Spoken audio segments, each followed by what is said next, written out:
Le Tout-Puissant a dit, celui que Dieu le guide, alors c'est lui qui est guidé. Et celui qu'il égare, alors tu ne trouves pas pour eux des alliés en dehors de lui. Et nous les rassemblons le jour de la résurrection, sur leur visage, aveugles et muettes et sourds. Et leur sort est l'enfer.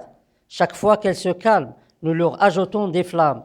Ceci est leur récompense, car ils ont mécrit en nos versets, et ils ont dit, si nous étions des os et poussières, serons-nous envoyés dans une nouvelle création? N'ont-ils pas vu que Dieu qui a créé les cieux et la terre est capable de créer un exemple d'eux?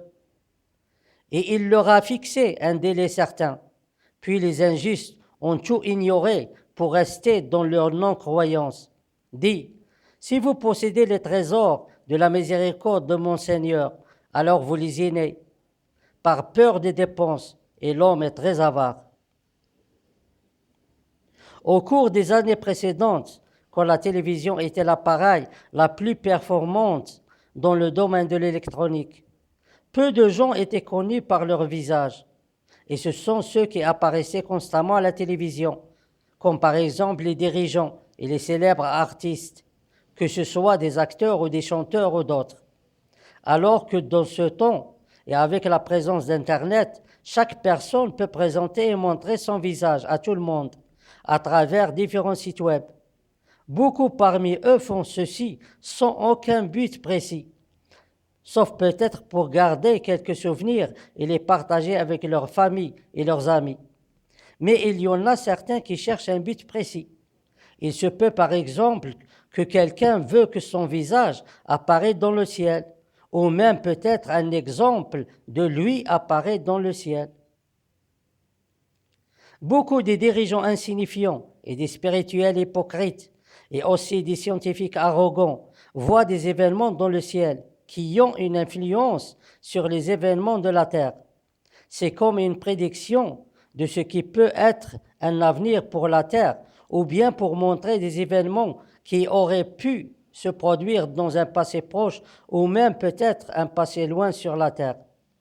Mais quand ces dirigeants et ces spirituels et ces scientifiques et beaucoup d'autres stupides parmi les gens ont pu construire un avenir prospère pour eux-mêmes et une vie agréable et plus luxueuse avec leurs méthodes de la tromperie et de la fraude, alors ils ont souhaité, plutôt ils voulaient, que cette vie qu'ils voient dans le ciel soit la vie éternelle, ou au moins qu'elle soit une deuxième vie, la successeur de cette première vie.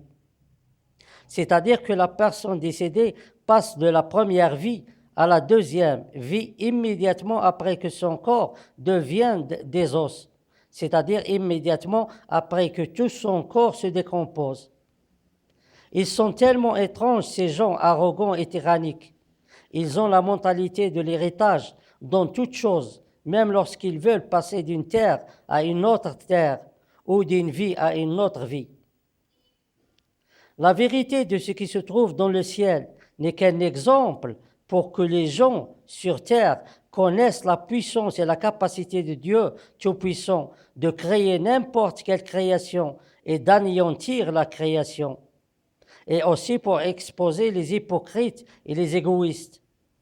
Alors toute chose a un délai pour se terminer, car si Dieu Tout-Puissant voulait que cette vie soit une deuxième vie ou la vie éternelle, alors il aurait donné à chacun ce qu'il mérite, c'est-à-dire qu'il aurait donné aux croyants qui ont des esprits innocents et des cœurs purs une vie agréable et meilleure, et il aurait donné aussi aux mécréants qui ont des esprits trompeurs et des cœurs pollués une vie malheureuse et détestable.